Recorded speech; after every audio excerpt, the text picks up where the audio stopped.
So here we are again. Prince Harry is heading back to the UK. And this time it's not just another quick fly-in, fly-out situation. Word is spreading fast that King Charles is actually rolling out the red carpet.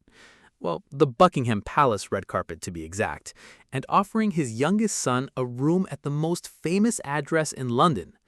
But wait, before you get too comfortable with that image, remember what happened just last month? The accommodation drama that turned what should have been a simple family visit into an absolute PR nightmare? Yeah, that one. The one where Harry initially said no to a royal residence, then changed his mind only to be told the deadline had passed. Talk about awkward family dynamics playing out on the world stage. And now, just weeks later, the king is extending another olive branch. But here's the thing.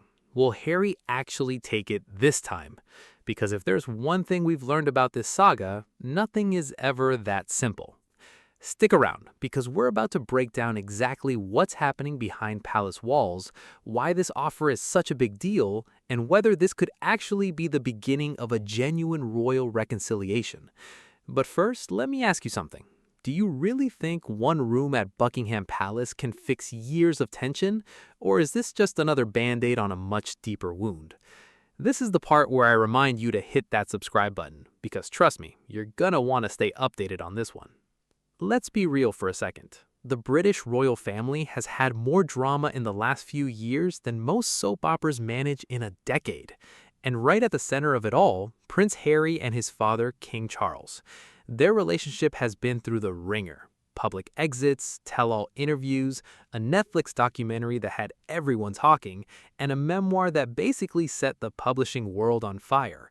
It's been messy, it's been painful, and it's been played out in front of the entire world. So when word started circulating that Harry would be returning to the UK in September, nobody really knew what to expect. Would he stay at a hotel? Would he crash with friends? Would he even bother trying to see his father at all? Well, apparently, the king has decided to take a different approach this time. According to reports from The Sun, King Charles is planning to offer Harry a room at Buckingham Palace during his upcoming visit. Let that sink in for a moment. Buckingham Palace, the very heart of the British monarchy, the place where Harry grew up, where his grandmother lived, where so many royal traditions play out, and now his father is inviting him back. Now I know what you're thinking. Wasn't this exactly what caused all that drama during Harry's July visit? Yes and no. Here's where it gets interesting. During that July trip, the king actually did offer Harry and his family a royal residence to stay in. But for reasons that still aren't entirely clear, Harry initially declined. Maybe it was about security, maybe it was about pride, maybe it was about not wanting to be seen as running back to the institution he'd famously stepped away from. Whatever the reason, he said no. But then, just when everyone thought the matter was settled, Harry's team reached back out and tried to accept the offer. And here's where things went off the rails. Palace officials essentially said, "Sorry, the deadline has passed." Can you imagine that phone call? "Hey, about that room. Actually, we changed our minds." "Oh, well, about that, the window has closed." It sounds like something out of a sitcom, except this is real life, and these are actual people with actual feelings. The source close to the Sussexes described the whole situation as quite stressful, and honestly, I can believe it.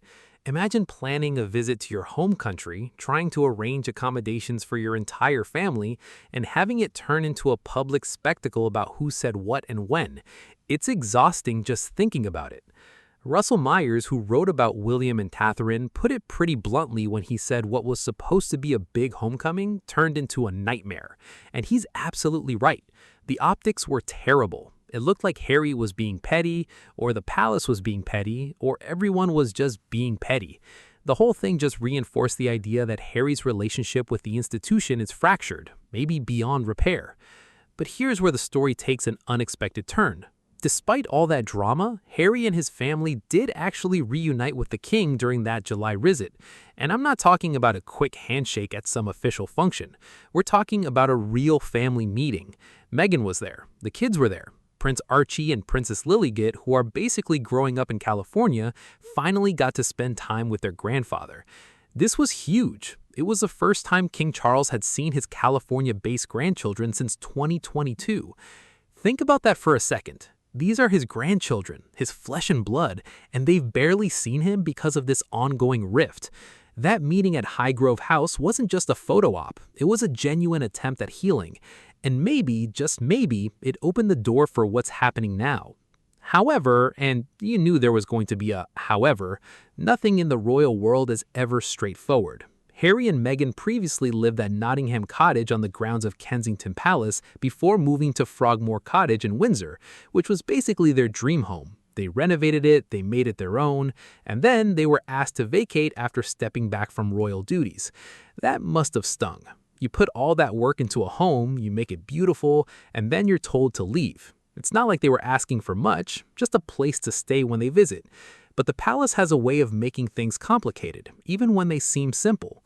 For part of their recent UK visit, Harry and Meghan stayed at Althorp, the Spencer family's massive estate where Princess Diana grew up and is buried.